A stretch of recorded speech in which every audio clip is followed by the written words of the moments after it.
Shin Tae-yong menegaskan tidak pernah terjadi konflik dengan pemain selama masa kepelatihannya. Ia menyebut isu tersebut hanya karangan pihak yang menyebarkan informasi bohong. Meski timnas Indonesia di luar 100 besar FIFA, Mads Hilger tetap memenuhi syarat main di Premier League lewat mekanisme GBE. Pengalaman di Eredivisie dan Liga Eropa jadi modal utamanya. JIJS resmi ke Sassuolo dengan nilai 151 miliar rupiah, rekor tertinggi untuk pemain Asia Tenggara. Ia berharapkan menjadi andalan lini belakang klub promosi Serie A itu. JIJS langsung jadi bahan sindiran media Malaysia setelah resmi bergabung dengan Sassuolo. Mereka menyebut status bek terbaik ASEAN tetap dipegang pemain timnas Malaysia Facundo Garces. Claudia Schönemann resmi gabung FC Utrecht Women dan menandatangani kontrak hingga 2028 di usia 16 tahun. Kepindahan ini menjadi sejarah baru bagi sepak bola wanita Indonesia di Eropa. Jangan lupa klik tombol subscribe dan aktifkan lonceng notifikasi agar Anda tidak ketinggalan setiap pembaruan penting dari kami. Simak selengkapnya hanya di Timnas Gol ID. Mantan pelatih tim nasional Indonesia Shin Tae-yong angkat bicara terkait rumor adanya konflik antara dirinya dengan para pemain, termasuk pemain naturalisasi. Klarifikasi ini ia sampaikan melalui sebuah podcast di kanal YouTube Jackpot. Shin menegaskan, selama perjalanan tim ke Bahrain maupun China, tidak pernah terjadi masalah yang mengganggu hubungan dengan pemain. Ia mengaku bingung mengapa rumor tersebut bisa beredar. Menurutnya, komunikasi dengan seluruh pemain, baik lokal maupun naturalisasi selalu berjalan lancar. Bahkan, para penerjemah seperti JJ dan Super Jin tidak pernah mengalami kendala saat membantu komunikasi di lapangan maupun di luar pertandingan. Shin menjelaskan, jika memang ada masalah komunikasi, para penerjemah akan segan untuk menyampaikan pesan. Namun kenyataannya, suasana di tim selalu cair dan tidak ada keluhan dari para pemain naturalisasi. Hal ini, kata Shin, menjadi bukti bahwa interaksi di dalam tim selama masa kepelatihannya tetap terjaga dengan baik. Menanggapi pertanyaan host tentang dugaan sumber rumor yang berasal dari salah satu anggota Exco PSSI, Shin menjawab tegas bahwa tuduhan tersebut tidak benar. Ia menyebut pihak yang menyebarkan cerita itu telah membuat pernyataan bohong dan mengarang informasi yang bisa merugikan orang lain. Shin menekankan pentingnya bersikap jujur dalam menyampaikan informasi, apalagi jika menyangkut reputasi dan keharmonisan tim.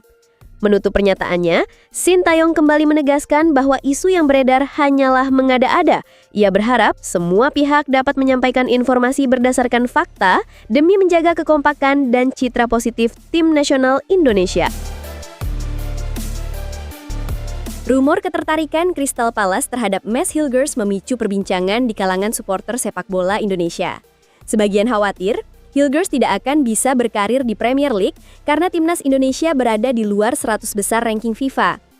Kabar ini awalnya diberitakan sejumlah media Belanda seperti Twente Insider dan Twente Fans.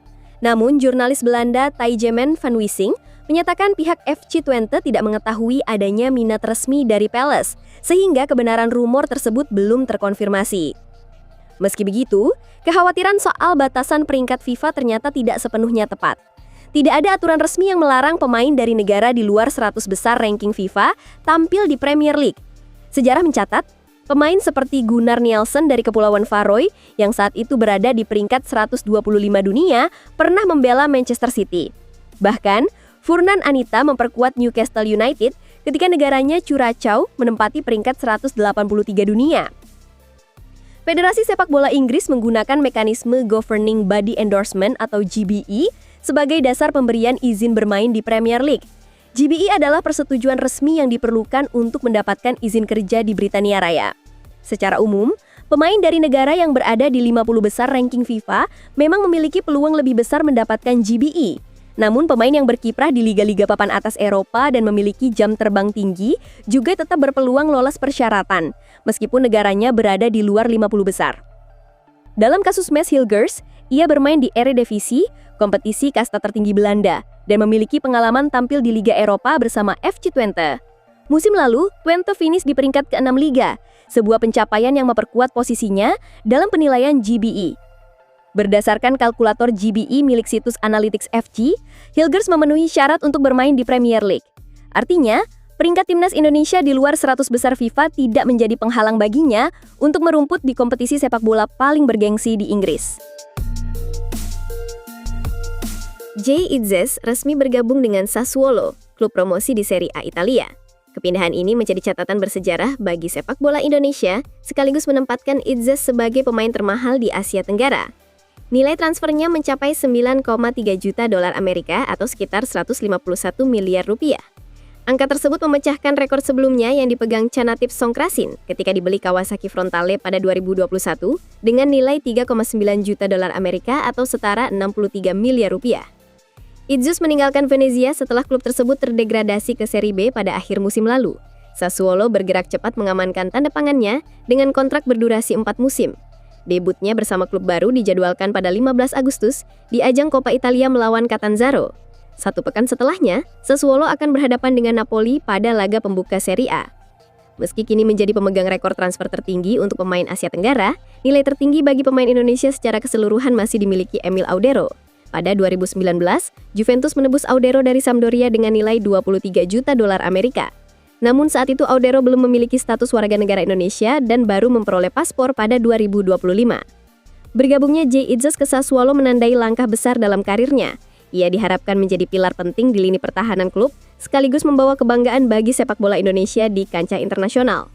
Kesepakatan ini tak hanya menjadi sorotan di tanah air, tetapi juga di kawasan Asia Tenggara, mengingat besarnya nilai transfer dan posisi Sassuolo di kompetisi papan atas Eropa.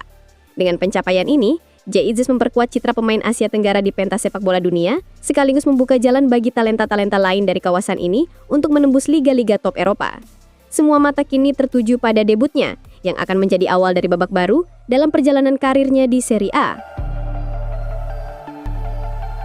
Belum juga menjalani debutnya bersama Sassuolo, bek timnas Indonesia Jay Itzes sudah menjadi sorotan media Malaysia.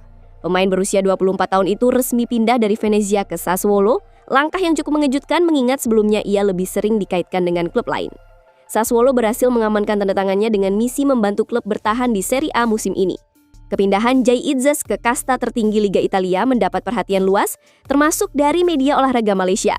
Salah satu akun media di negara tersebut menyebut bahwa tahta bek terbaik di kawasan Asia Tenggara saat ini dipegang oleh pemain timnas Malaysia yaitu Facundo Garces. Pernyataan ini disampaikan bersamaan dengan kabar kembalinya Jay Itzes ke Serie A setelah Venezia terdegradasi pada musim sebelumnya. Sindiran tersebut dinilai sebagai upaya menegaskan bahwa Jay bukanlah bek terbaik di AFF, melainkan Garces. Media Malaysia itu juga menyinggung laga internasional mendatang, di mana timnas Indonesia dijadwalkan menghadapi Kuwait, bagian dari ronde keempat kualifikasi Piala Dunia 2026. Meski menghadapi komentar tersebut, Jay Itzes tetap diproyeksikan menjadi pilar pertahanan timnas Indonesia. Di Sassuolo, ia akan bersaing dengan bek-bek senior demi mendapatkan menit bermain reguler. Tantangan ini menjadi langkah baru dalam karirnya, sekaligus kesempatan untuk membuktikan kemampuan di level kompetisi tertinggi Eropa. Perpindahan ini memperlihatkan bahwa pemain asal Indonesia mampu menembus liga top dunia, meski respons dari media tetangga menunjukkan adanya persaingan gengsi di kawasan Asia Tenggara. Semua mata kini tertuju pada penampilan perdana Jay Itzes bersama Sassuolo, yang akan menjadi ajang pembuktian sekaligus penilaian terhadap kualitasnya di Serie A. Claudia Schoenemann resmi bergabung dengan klub sepak bola wanita FC Utrecht. Kabar ini diumumkan langsung melalui akun Instagram resmi klub dengan ucapan selamat datang kepada sang pemain. Langkah ini menjadi momen penting dalam karir Claudia. Pada usia yang baru menginjak 16 tahun, ia menandatangani kontrak profesional pertamanya yang akan mengikatnya hingga tahun 2028. Kontrak ini bukan hanya mempertegas tekadnya di dunia sepak bola, tetapi juga menorehkan sejarah baru. Dalam pernyataannya, Claudia mengaku tidak pernah membayangkan akan mendapatkan peluang seperti ini. Tawaran untuk bergabung dengan klub di Eropa awalnya terasa mustahil baginya. Namun, kesempatan yang datang kini disambutnya dengan penuh keyakinan. Ia bertekad untuk membuktikan bahwa dirinya mampu bersaing di level profesional, sekaligus memberikan kontribusi berarti bagi tim barunya. Claudia, yang juga dikenal sebagai sepupu pesepak bola Brandon Schoenemann, menyampaikan antusiasme tinggi menghadapi babak baru dalam hidupnya. Ia mengaku tidak sabar memulai latihan, bertemu dengan pelatih, dan beradaptasi bersama rekan-rekan setimnya di Belanda. Adaptasi ini akan menjadi langkah awal yang penting untuk membangun chemistry dan memahami gaya permainan klub yang akan dibelanya. Bergabungnya Claudia dengan FC Utrecht Women tidak hanya menjadi pencapaian pribadi, tetapi juga simbol kemajuan sepak bola putri Indonesia. Keberhasilannya menembus kompetisi Eropa memberi inspirasi bagi generasi muda bahwa kesempatan berkarir di luar negeri bukanlah hal yang mustahil. Dengan kontrak jangka panjang yang telah disepakati, Claudia kini bersiap menghadapi tantangan yang menunggu di lapangan hijau Eropa. Perjalanannya akan menjadi sorotan, bukan hanya bagi penggemar sepak bola di Indonesia, tetapi juga bagi mereka yang menantikan perkembangan talenta muda di panggung internasional. Langkah ini menandai babak baru dalam sejarah sepak bola wanita tanah air dan membuka pintu bagi talenta-talenta berikutnya untuk melangkah ke level yang lebih tinggi. Kini semua mata tertuju pada Claudia Schönemann yang siap mengibarkan bendera Indonesia di kancah sepak bola wanita Eropa.